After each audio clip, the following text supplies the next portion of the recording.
they put 60 kids in an MRI machine, ages 3 to 5.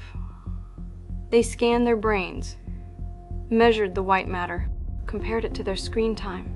The results? The more screens, the less myelin, the insulation around your neurons, the wiring that makes language, literacy, and thought possible. 2 hours a day. That's all it took to see measurable brain damage in a child who hasn't even started school yet. Not behavioral problems, not tantrums, not bad grades, structural loss. In the brain, visible on a scan. Professor John Hutton led the study. When asked what he saw, his answer was simple. I was not anticipating anything like that. A researcher who studies children's brains for a living was shocked by what screens are doing to children's brains. Let that land. Now zoom out. 2010. Smartphones become affordable. Apps explode. Social media becomes the default babysitter. Every graph after that date tells the same story. Teen psychological distress, through the roof.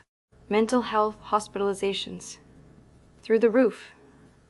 Self-harm in girls, up 81%. Children sleeping less than 7 hours a night, climbing every year. The only graph that goes down? Time kids spend with their friends, face to face. Professor Mike Nagel has studied child brain development for decades. His recommendation? No interactive screens for any child under 5. 0. Ages 5 to 12, 30 minutes a day, maximum. No devices in the bedroom. No devices at meals, not just for kids, for adults too. But here's where it gets uncomfortable. This isn't new information. The patterns have been visible for over a decade. The research has been building since 2018.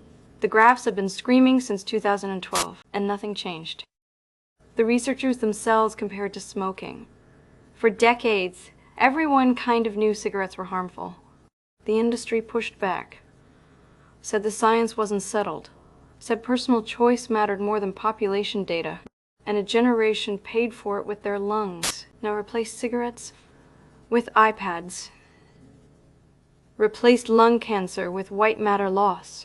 Replace the tobacco lobby with the largest, most profitable companies in human history, designing products specifically engineered to be addictive to developing brains. The question isn't whether screens are damaging kids. The MRI scans already answered that. The question is whether we'll do what we always do. Wait 30 years, watch the damage accumulate, commission more studies, hold more hearings, express more concern, and hand a 3-year-old a tablet to keep them quiet at dinner. Share this if it made you think. Subscribe if you want to keep watching. I'll be here, watching the Singularity, until there's nothing left to watch.